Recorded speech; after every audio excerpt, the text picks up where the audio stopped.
Hello, Ashley. Thank you for filling out all that paperwork. I know it kind of is a lot. Um, and I really appreciate you making it in today. Can you tell me a little bit about what you've been experiencing that's brought you here? Yeah, so over the past 3.5 weeks, I guess, there's been a lot of things going on in my life. With my son getting sick, with my daughter getting sick, with trying to work full time with the Department of Children's Services, um, trying to be a full-time mom, just all trying to go to school full time. So all the stressors of life is just starting to really get to me. I'm hearing that everything is just kind of happening at once. Is that right?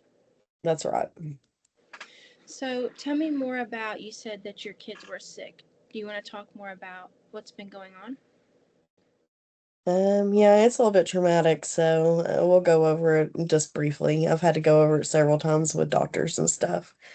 Um, so on May the 7th, I found my son vomiting, and I thought he was aspirating, and so I had to do back thrust, stomach thrust, sternum rubs, and then when he quit breathing, CPR. It took 18 minutes for EMS to show up at my house. And when they did, and I told them that he has a history of seizures, instead of them allowing me to be with my son, they immediately tried to say he was overdosing and cut all communication off with my son. So I think that's the stem of most of my problems right now, where I did not know if my son was alive or not until he got airlifted to the hospital and they called me. Okay. Um, so you said that was traumatic. How old is your son? He's 3. Okay. So you mentioned your daughter as well. What's been going on with your daughter?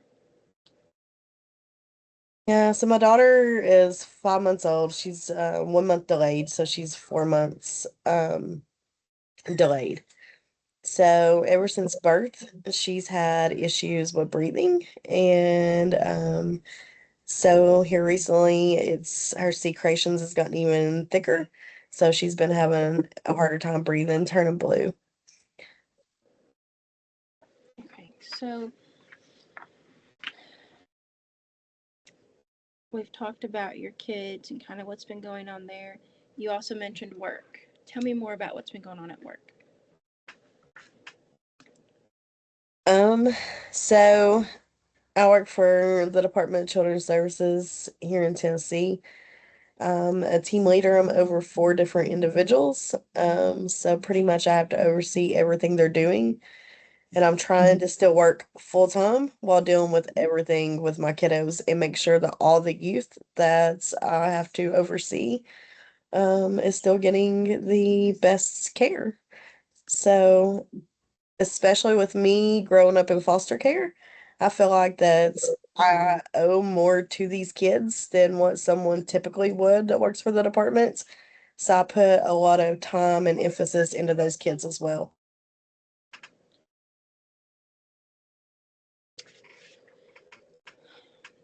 That must be really difficult managing your kids, then literally managing the people that you supervise as well as the kids that they are serving, and their families, and just kind of all of the parts of that.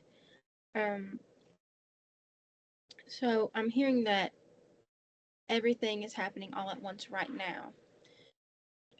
Tell me more about before this time in your life.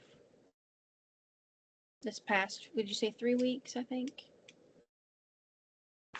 Yeah, so before the last 3.5 weeks, of course, there's the everyday stressors. I've got 5 children. Um, and then we got a total of 9 kids combined. So everyone's in a very small home. Um, Working full time, trying to just manage everything going on with all the different kids, sports schedules, and everything like that. Has also been a lot. And of course, like I stated earlier, I was in foster care, so I've been through therapy pretty extensively, and I typically only choose to go back to therapy when things is getting overwhelming for me. I know that's horrible, but that's usually when I go to therapy. Okay. Um, I think that's probably a fair statement to say for a lot of people as far as going to therapy when um, it's all kind of coming down at once. Talk to me about your coping skills.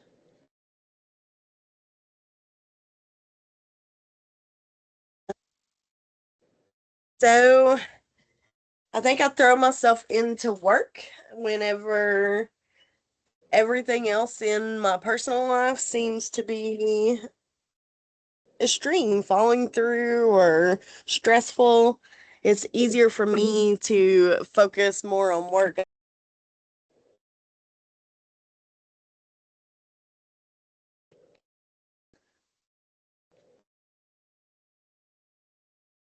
Did you hear any of that? Yes, you focus more on work and then it cut off at that part. Yeah, so I focus more on work than dealing with all my stressors going on in my personal life. Okay. Um, so talk to me about what you would like to see kind of moving forward. Um, I guess I need to learn how to manage the stressors in my life a little bit better because right now this is not working. I feel like I'm failing in all areas because I can't get a hand into what's going on in all these different aspects of life. Okay. So I'm hearing that you don't think that any of the stressors are necessarily going to stop. And so you want to improve or work on the way that you cope with the stress. Correct. Yeah, I need to figure out, especially with everything going on with the kids now. Um, I've got to figure out a better way to be able to deal with everything that's going on in my life where I'm not feeling overloaded and overwhelmed. So talk to me about your schedule. How does your schedule look with all this going on? Well, currently I've taken intermittent FMLA through my job. With that being stated, though, it seems like I'm still working all day, every day. Before this, even though we have days that we're on call, we have days that we got to go sit with foster care kids, and we got office days. My phone's always been available 24/7 for any of my team with that's got any questions for any of their kiddos because I don't know how to have a work life balance. Um, because like I said earlier, I feel like I need to put everything into these kids and give them the chance at life that I didn't have when I grew up. So by me not being available, I feel like I'm failing them as well. So I carry two phones at all times, one work phone, one personal phone. Everybody has both numbers at my job, so both phones is usually always going off, even though I'm on intermittent FMLA. When you took the intermittent FMLA, what was that supposed to look like? Well, originally I requested for full FMLA for 6 weeks, but my supervisor begged for me not to take complete FMLA because it was going to be too much on her to cover my team. So I agreed to intermittent FMLA. What I thought it was going to look like was I would be able to take off several hours, I guess, throughout the day since I've got the time, but that's just not what's happening. Now, I'm also having to travel back and forth to Nashville, which is about a 4 hour drive for me, um, weekly for my son as well, on top of everything else going on in life. Okay. Um, so we talked about your coping and that's something you want to work on. Let's talk about your self care. Is that existent? What does it look like? No, I've never been good at self care. Used to be, I would say my self care was getting to take a bath by myself, but with the littles being sick, they have to go into the bathroom with me. Um, I just don't have time to go out there and do anything for myself without a child being with me at this point. Okay. Um, so I want to hear, I'm hearing that you have a lot of responsibility in all aspects as a mom, at work. Talk to me. I want to understand more about your support. Do you have any support? What does it look like? Um, my support, I've got one friend. I keep my circle very tight. I'm not very trusting in others. Um, so I've got one friend that I turn to talk and vent to about everything going on in my life, regardless of what it is. Excuse me.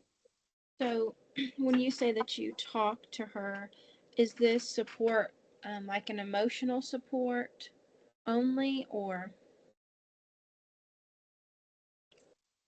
Yeah, she's more of an emotional support. I don't have anyone that can physically help me with my children or with my everyday today tasks that I've got to complete with work or in my personal life.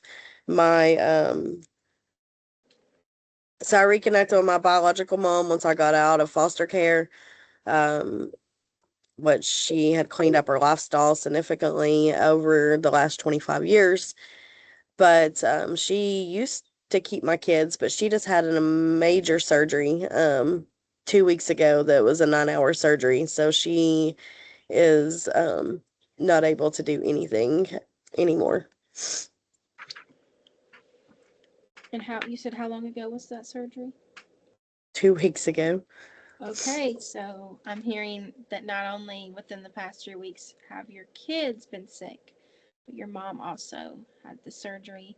Um, Not only sounds like you probably were concerned for a 9-hour surgery for your mom, but also losing that help with your kids. Um, you you have 5 kids, but 9 combined. Okay, so tell me what the 9, what do you mean by combined? So between me and my partner's kids, we got 9 kids. He's got 4 from a previous marriage. We have 2 kids together, and I have 3 from my previous marriage. Okay. Um, And that is a chaotic lifestyle every other weekend. Talking about more stress up on my stress, it is insane. Um, so we end up, there's a lot of tension in the house every other weekend as well. Um, they've not been over since everything's happened with my son. They keep canceling on their dad, which makes him really upset, and he's got PTSD from being in the military, from being in wars. So when they don't show up on their days, he shuts down completely from me and the children. So when they come over, even though they're all teenagers, they usually break things in the home and just act a complete fool because their mom sends them over to, I guess, act a fool is how I kind of feel. So she's made it clear she doesn't want me in the picture. He should have never had more kids. And the kids has made that clear too. okay. So it's stressful if they're all there, but with them not being there, sounds like it's equally as stressful in a different way as far as keeping making sure that your partner is happy. He wants his kids there. So you're trying to be a mom to your sick kids and supporting your husband who's upset because his kids aren't there. Um, I can imagine that's all really difficult. Um, so tell me about you and your partner. I mean, you guys have the 2 kids and have a lot of stress. How have you guys been? Yeah, so we've been together for 4 years, going on 5 years. We actually met through it's his still employment, my previous employment. Most days we get along pretty well. We don't talk about emotions though, because he was trained in the army for all the years that he was in the military that we don't show emotions. So that's something we don't really talk about. And if he thinks that I'm being overly emotional, then I'm being a crybaby. I need to suck it up. He's very tough or tries to be tough externally, but he's really not. Okay. So you aren't really able right now, especially to kind of express those strong emotions when you are so overwhelmed. Um, it sounds like you know that he needs to talk, but he kind of puts this front up like he doesn't need to. Um, is that right? Yeah, that's correct. Okay. Just want to make sure I understand that. So we talked about kind of your coping, your self care, and it sounds like your support system is just not very strong for you, especially right now. What do you think your support system could look like? Do you think it could look any different than it is now, or? Um,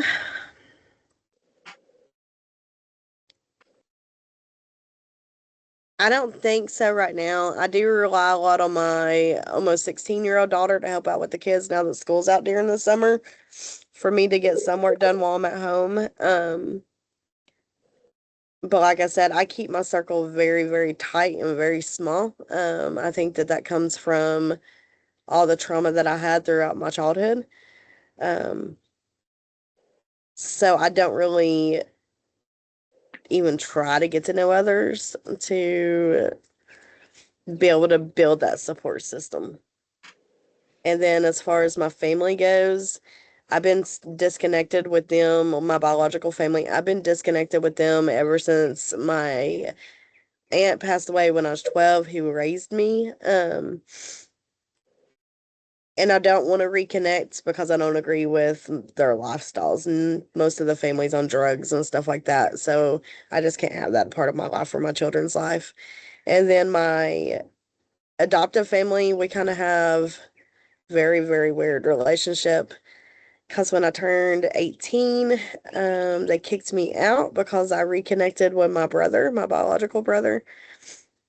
And I understand now that I'm older, the reason why they didn't want me having nothing to do with him, but I could not understand that as a fresh 18-year-old.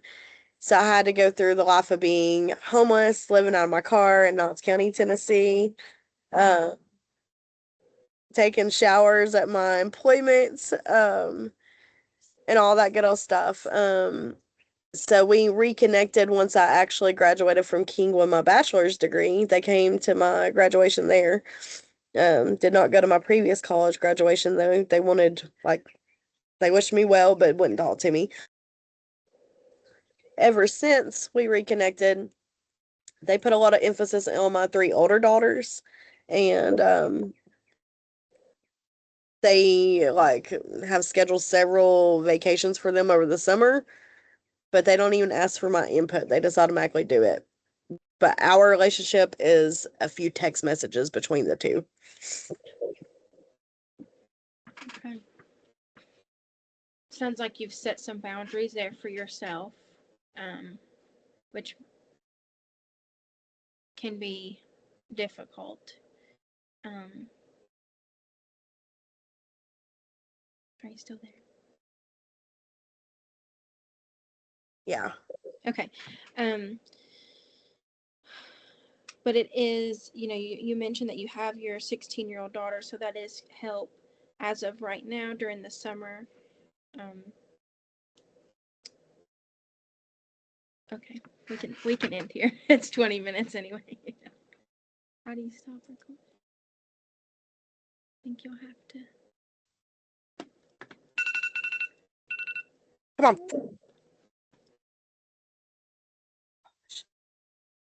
Yeah, I think you have to stop the recording on your side.